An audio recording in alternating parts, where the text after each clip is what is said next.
The rotors were already spinning when they dragged me across the tarmac, and I knew two things with absolute certainty. The man waiting in that helicopter had heard every word of my father's protocol, and he was deciding right now whether I was worth keeping alive. I didn't understand until later that the phone call was the moment my life split in two.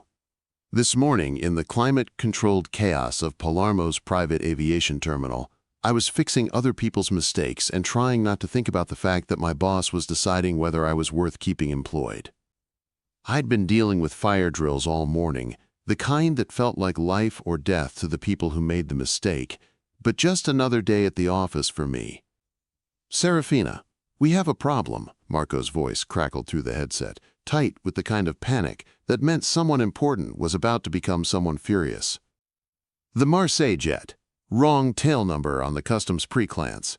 I was already pulling up the file before he finished talking. 3 screens, 6 windows, my fingers moving through systems most coordinators took years to navigate blind.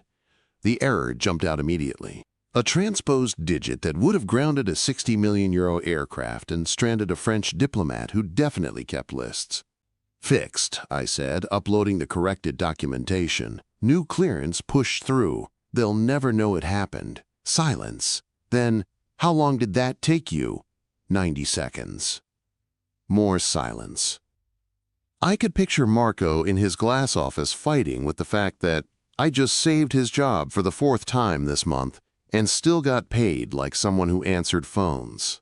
"Good work," he finally managed. "But Saraphina, about the upcoming review, the one where you're deciding if my reputation risk is worth keeping me employed." His exhale was answer enough. My father had been dead 3 years, but in certain circles, being Antonio Doe's daughter meant you were either an asset or a liability. Marco had decided which category I belonged in. "We'll discuss it next week," he said, which meant he'd already decided. I didn't respond, just logged the correction, queued the next 3 departures, and tried not to calculate how many days I had before reputation risk became former employee. The aviation world was small. Get blacklisted in Palermo, and you'd be lucky to coordinate cargo flights in Albania. My phone buzzed. Unknown number, international prefix I didn't recognize. I almost didn't answer. Should have trusted that instinct.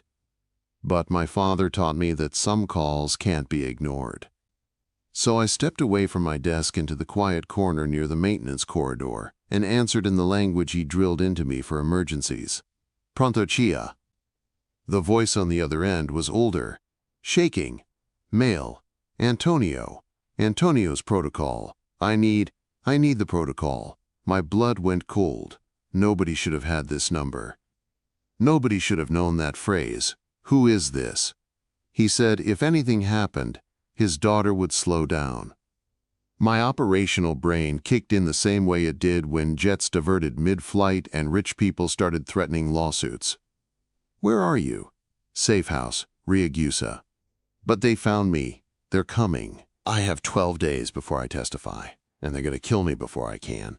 12 days, and testimony against someone dangerous enough to hunt witnesses in supposed safe houses. What do you need?" He said you could move people, that you had roots. I did. My father's last gift had been knowledge. How to read manifests. How to reroute without flags. How to move someone invisible when the legal channels were compromised. He protected 3 witnesses before someone decided he knew too much. "I can help," I said, "but I need to understand the threat. Who compromised the safe house?" "I don't know, but they're close. I can feel it." That's when I heard it. Breathing, not from the witness. From somewhere else on the line, listening, recording, triangulating. "Get off this phone," I said in Italian, fast and sharp. "Destroy it. I'll find you another way." The line went dead. And in the sudden silence of that maintenance corridor, I understood 3 things with perfect, terrible clarity. Someone had just heard me speak Sicilian protocol. They knew I was connected to the witness, and they were already moving. My hands didn't shake. That was the strange part. My father used to say panic was a luxury for people who had time. And I'd inherited his ability to stay cold, when the room caught fire. I had maybe an hour, maybe less. I pulled up the airport security grid on my phone, scanning camera feeds the way I'd learned to scan flight paths, looking for anomalies, breaks in pattern, threats moving against traffic. There, 2 SUVs in the executive lot. Wrong make for the usual clientele. Windows too dark.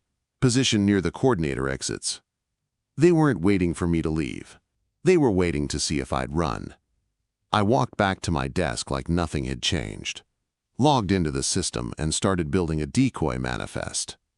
If they were watching my work activity, I needed to look exactly like someone who hadn't just burned her entire life on one phone call. Saraphina. Marco's voice behind me.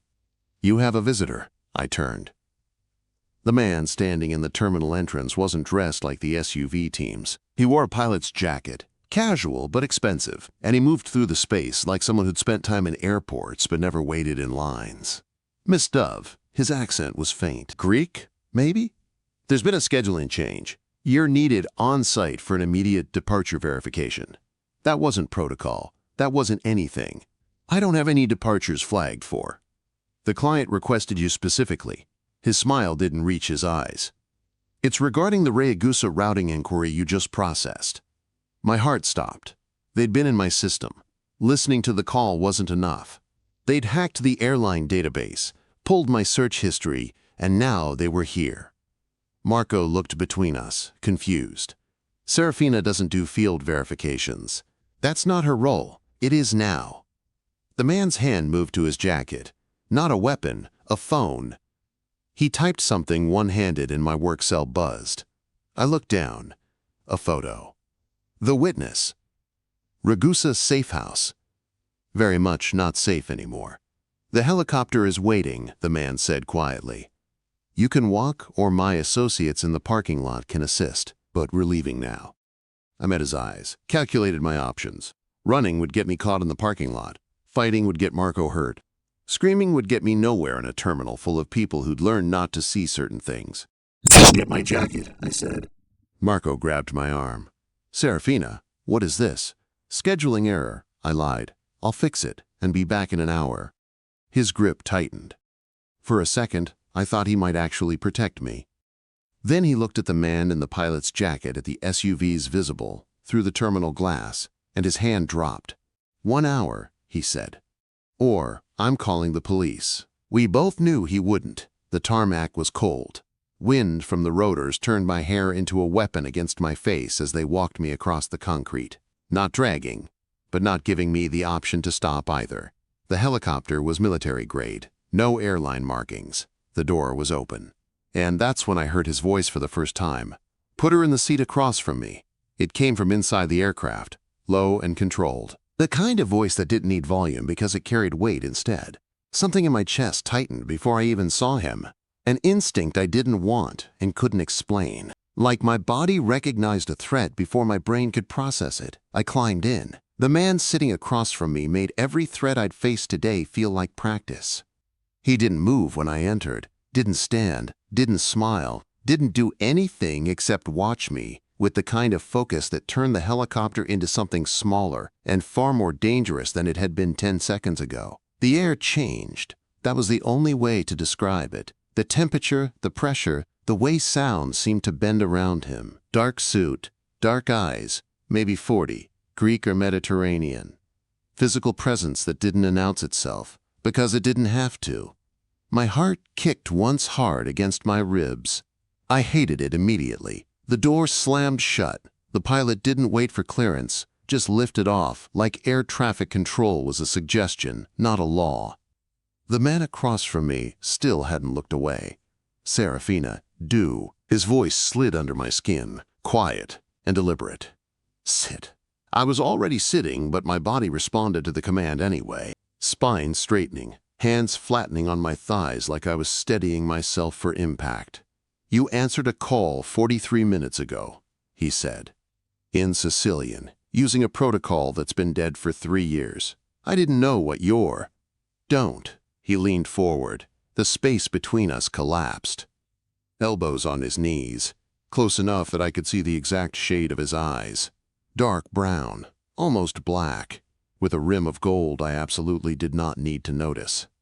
Close enough that his presence became physical, a pressure against my chest that made breathing feel like work. My throat went tight. "I've been listening to that line for 2 weeks," he continued, voice dropping lower, waiting for the witness to reach out, waiting to see who else knew Antonio Dre's routing signature.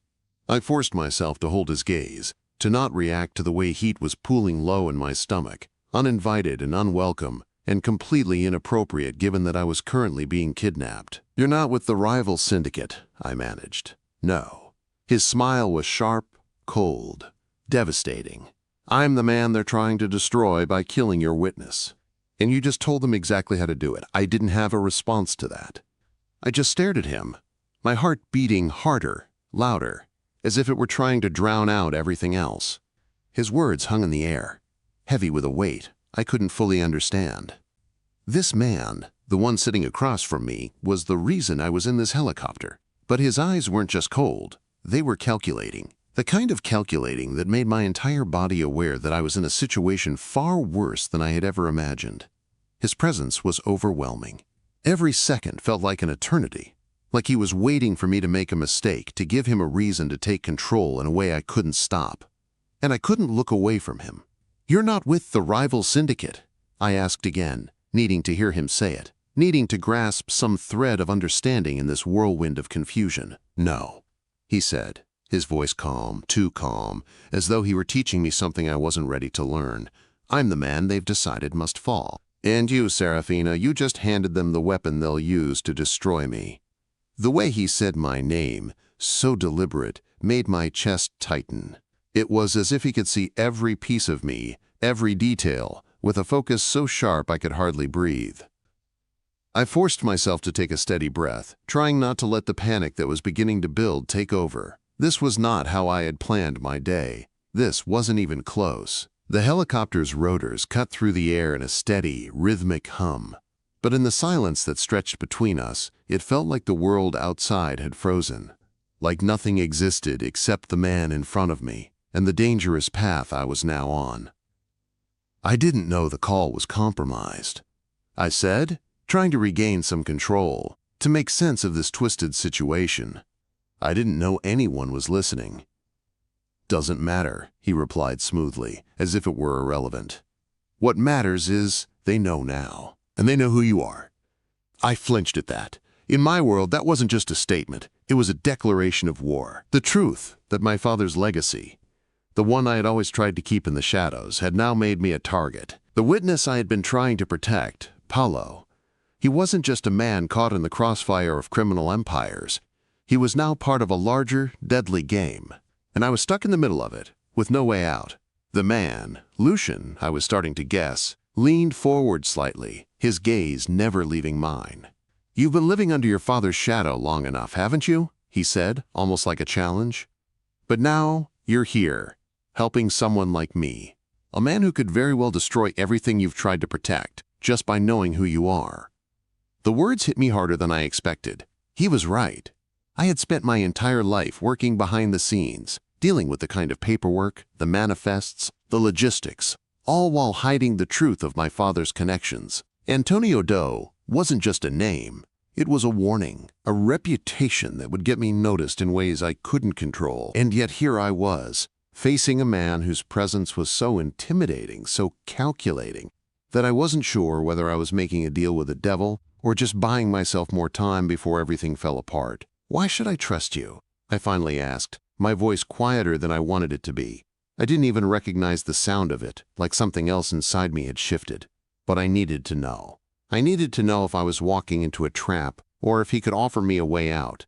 "Because, Saraphina," he said, his voice smooth, unwavering, "I'm the only one who can keep you alive long enough to keep that witness safe. If Paolo dies before he testifies, you can kiss everything you know goodbye. This is bigger than just you or me, and it's about to get a hell of a lot worse." I swallowed hard, my heart thudding in my chest. I didn't want to acknowledge the truth of his words, but there it was, unavoidable. If Paolo didn't make it to the stand, everything would unravel. The years of work, the careful balance I had fought to maintain in the world of aviation, in the world my father had left behind, would be for nothing. Then what do you want from me? I asked, struggling to steady my voice, to mask the tremor that was threatening to break through. What's the plan? Lucian didn't answer immediately. Instead, he simply sat back, watching me with an intensity that made my stomach flutter. He was waiting for me to crack, to show him that I was out of my depth, that I was just a daughter trying to play at being useful in a world far too dangerous for someone like me. But I wouldn't give him that satisfaction. I wasn't just Antonio Doe's daughter. I had learned how to survive this world. I had learned how to think when everything around me was falling apart. We move Paolo, he said, his eyes never leaving mine. We get him to that courthouse, and we keep him alive long enough for his testimony to matter. And then, he paused, his gaze turning colder, more calculating. We burn the network that's been hunting him. We eliminate every single person who wants him dead. I nodded slowly. It was a plan I could get behind, even if it terrified me. I wasn't sure if I was agreeing because it was the right thing to do, or because I was running out of options. Lucian leaned forward again, his voice lowering to a dangerous whisper. And Saraphina, when this is over, I need to know something. I need to know if you're an asset or if you're a liability. I can't afford to waste any more time on people who don't know how to play this game. His words cut through me, sharp and direct. He wasn't asking for my trust. He was demanding it. And if I wanted to survive, if I wanted to make sure Paolo survived, I would have to prove I was more than just a woman caught in the crossfire. I would have to show him that I wasn't a liability, that I was something more. We'll do this together, I said, surprising myself with the resolve in my voice. But I need guarantees. Lucian's lips curled into a smile that didn't quite reach his eyes. We'll see, he said softly, his voice barely audible over the hum of the rotors. We'll see. The helicopter banked, and I held onto the seat as the ground beneath us seemed to tilt and shift. My thoughts were a whirlwind, but one thing was clear. This was just the beginning, and whether I was ready for it or not, I was already too deep in this world to turn back. This man, this dangerous, calculating man who saw me as either an asset or a liability, was going to be the one I had to trust if I wanted to save Paolo, if I wanted to save myself. And for the first time in my life, I wasn't sure if that was a mistake. The next few hours felt like a blur of movement, urgency, and tension. We landed in a private hangar somewhere outside of Marsala, and the minute the helicopter's rotors slowed, Lucian was already out, moving with the same fluid efficiency I had seen in him earlier. His presence dominated the space, pushing everyone to move faster, to act with precision. I could feel the weight of his decisions in every step he took. Stay close, he told me, his voice calm but firm as he guided me toward a black SUV that was already waiting for us. The driver didn't say a word as we climbed in. The air between Lucian and me felt thick, filled with unspoken thoughts, and the growing knowledge that this wasn't just about getting Paolo to safety anymore. This was about something bigger, about power, about survival. We sped through the winding roads of Sicily, passing quiet villages and fields of olive trees under the darkening sky. The darkness felt like a blanket, wrapping everything in a quiet tension, as if the world was holding its breath, waiting for the next move. "Do you trust me yet?" Lucian asked suddenly, his voice breaking the silence. I didn't look at him right away. I wasn't sure I could. Trust was a luxury I didn't have. But I knew that, at least for the moment, we needed each other. There was no turning back. "I'm here," I said simply. "Isn't that enough?" He didn't respond at first. His jaw tightened slightly, and I could see the battle happening behind his eyes. Lucian Corinthus wasn't used to relying on anyone. He was used to being the one who made the calls, the one who controlled everything. "I've been doing this for a long time," he finally said, his voice softer now. "Trust isn't easy for me. Not after what happened before." I could tell he wasn't talking about me anymore. He was talking about Sophia, the woman who had betrayed him, the one he had lost everything for, the one whose shadow seemed to hang over everything we did now. "You don't have to explain," I said, glancing at him for the first time since we left the hangar. "I understand more than you think." He met my eyes then, and there was a flicker of something in his gaze, something vulnerable, something human. But it was gone as quickly as it appeared, replaced by the steely focus that had become his trademark. "We need to keep moving," he said, his tone commanding again. "We can't afford to make mistakes, not now." The SUV cut through the night, the headlights illuminating the road ahead like a path that was both a promise and a threat. We were getting closer to Paulo's safe house, but we were also getting closer to the inevitable confrontation. And as much as I tried to tell myself I was ready, I wasn't. I wasn't ready for what was coming next. As we pulled up to the house, I could see the shadows of men moving around the property, too many to be a coincidence. Lucian's men had set up a perimeter, but it was obvious that Provenzano's people were closing in. Time was running out. "Get Paulo," Lucian ordered. Now. I didn't need to be told twice. I ran toward the door, my feet pounding against the gravel, my mind focused entirely on the task at hand. Paulo's life depended on getting him out of there, on getting him into the helicopter and out of reach before Provenzano's men could intercept. I reached the door, knocking twice. It was a signal, a way to let Paulo know it was safe to come out. The door cracked open just enough for an older man to peek through. His eyes were wild with fear, his hands trembling as he clutched a small duffel bag to his chest. But the second he saw me, he stepped back, letting me inside. "Paulo," I said urgently, my voice low. "We're leaving right now." He didn't ask questions, didn't hesitate. He simply nodded and grabbed his things, moving quickly with me toward the exit. Lucian's men were already positioned around the house, weapons in hand, eyes scanning for any sign of trouble. They moved like shadows, silent and efficient. But I knew the tension was thick.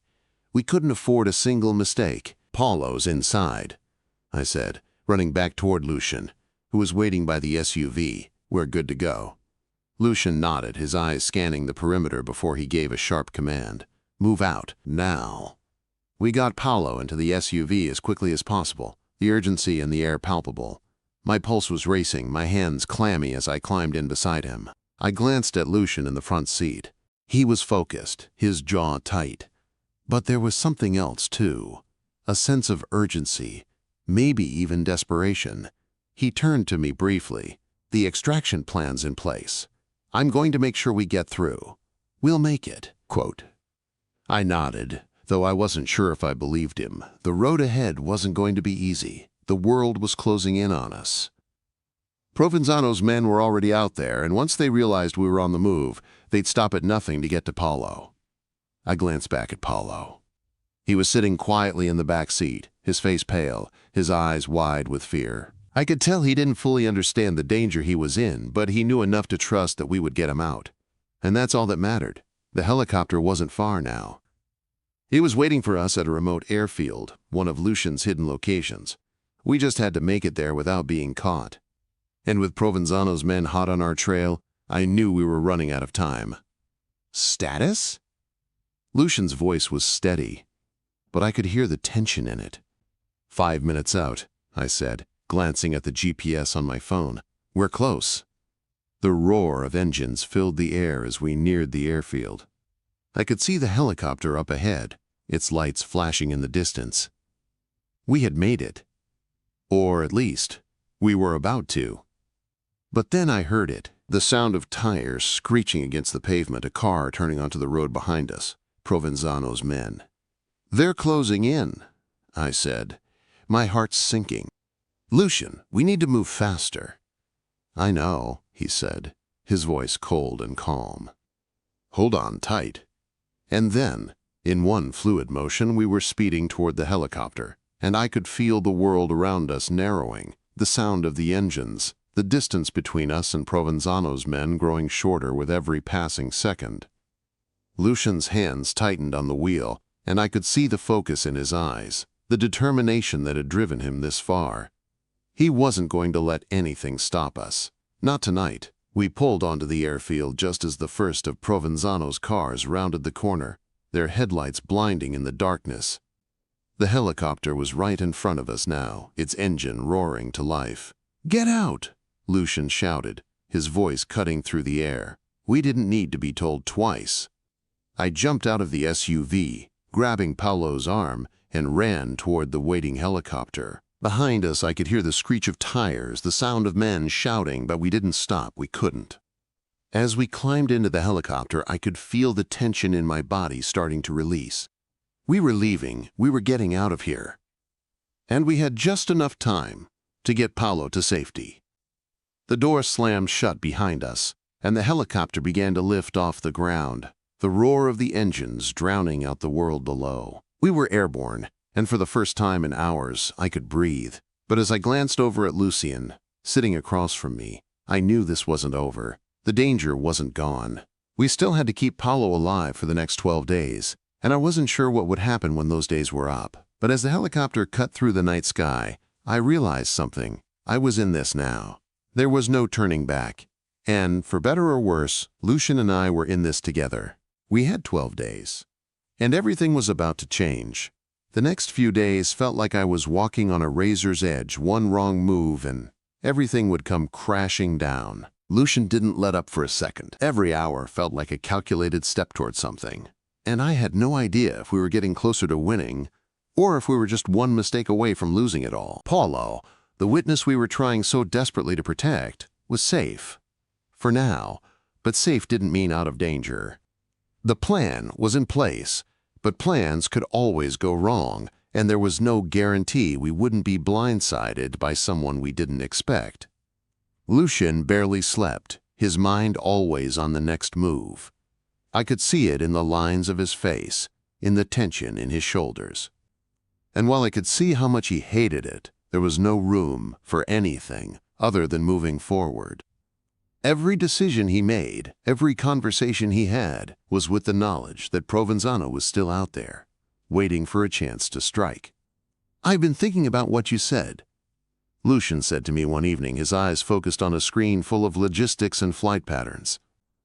I was seated beside him, staring at the complex series of routes we had mapped out for Paolo's extraction. The numbers, the patterns, they were all clear to anyone who knew how to read them. But what wasn't clear was how close Provenzano was to uncovering our next move. We had to be careful, even with the smallest details. "What did I say?" I asked, not looking up from the map in front of me. "About how I'm always making decisions based on fear," he replied, his voice low. He didn't look at me, but I could feel the weight of his words. "I don't want to make those decisions anymore." I paused, glancing at him. There was a rare vulnerability in his tone, a side of him I hadn't seen before. It caught me off guard, and for a moment I wasn't sure how to respond. "I'm not saying you're wrong," I said carefully, "but fear isn't always a bad thing. It keeps you alive. It's just about what you do with it." Lucien looked at me then, a small smile tugging at the corner of his lips. "Maybe you're right. Maybe that's the difference between surviving and living. Knowing when to let go of the fear." Quote. We sat in silence for a few moments, both of us lost in thought, but it wasn't the uncomfortable kind of silence. It was more like a quiet understanding passing between us. We had made it this far, but there was still the final hurdle ahead. The testimony, the trial. If Paolo made it there alive, it would all be over. The network would fall. Provenzano would lose everything. But that was the part that scared me the most. What if we didn't make it? What if the people we were trying to protect didn't make it? What if the risks we were taking cost us more than we were willing to lose? "Are you sure you want to do this?" Lucien asked, breaking the silence once again. I met his gaze. "You mean risk everything? You think I have a choice?" "I'm asking because I don't want to drag you deeper into this if you don't have to be," he said, his voice softer now. "This is more than just a job. It's dangerous." "I'm not afraid of danger," I said, my voice steady. "But what I'm afraid of is getting out of this and realizing I could have done more, that I didn't do everything I could to make sure Paolo was safe." Lucien looked at me for a long time, as if he were seeing me in a new light. "I don't know what I'd do without you." The words hit me harder than I expected. I wasn't sure if it was because I knew how much he relied on me now, or if it was because I realized, for the first time, I might actually mean something to him. Not just as a coordinator, but as someone who mattered. "I'm in this with you," I said, feeling the weight of those words settle between us. "Until it's over." And then, as if to punctuate it, we both turned our attention back to the task at hand. There was no time for hesitation, no room for doubt. We had to move forward. For Paolo. For the network. For all of us. The next day, everything changed. I was sitting in the makeshift war room, reviewing the latest intelligence on Provenzano's movements, when Lucien entered. His face was set in that hard, unyielding way that meant things had shifted. His eyes were focused, his body tense. "They're moving faster than we thought," he said. "Provenzano knows we're planning to get Paolo out tomorrow. He's closing in." The moment he said it, I knew what we had to do. This was it, the final play. There was no more room for error. "Where is he now?" I asked, already pulling up the necessary data on my tablet. "He's close," Lucien said. "But I've already moved people into position. We have one shot to get him out, and we can't afford to wait any longer." We moved quickly, coordinating with Lucien's team, running through the extraction plan one last time. There was no room for mistakes. This wasn't just about getting Paolo to the airport. It was about making sure Provenzano's people didn't realize what we were doing until it was too late. I followed Lucien out to the SUV, my heart pounding in my chest. This was the moment. The test. Everything we had worked for, everything we had fought for, would come down to the next few hours. "We're doing this," I said, trying to steady my nerves. Lucien didn't answer right away. He just nodded, his face grim. "We're doing this," he repeated. The drive to the extraction point was intense. Every second felt like an eternity, and I could feel the pressure building with every mile we covered. Paolo was waiting for us, and all I could think about was getting him to safety. When we arrived at the airstrip, the helicopter was ready and waiting, just like we had planned. But the moment we stepped out of the vehicle, I could hear the sound of engines approaching in the distance. Provenzano's men were close. Too close. "Move," Lucien said, his voice commanding as he grabbed my arm and pulled me toward the helicopter. "Now!" We didn't look back. The seconds seemed to stretch out as we made our way toward the helicopter, the roar of the engines growing louder and louder behind us. The doors slammed shut, and the helicopter lifted off the ground, the world below us shrinking as we soared into the night sky. "We made it," I whispered, feeling the tension start to leave my body. But Lucien didn't relax. His eyes were still sharp, scanning the horizon, watching for anything that could go wrong. "We haven't made it yet," he said, his voice steady. "We're not safe until Paolo testifies." And just like that, the reality of what we were doing hit me. This wasn't over. Not yet. But for the first time in a long while, I felt something I hadn't expected. Hope. Maybe, just maybe, we could pull this off. As we flew into the night, I looked at Lucien, and for the first time, I didn't see just a Mafia boss. I saw a man who had fought for everything he had, and now we were fighting for something bigger, something that mattered. This wasn't just about surviving anymore. This was about building something that could last,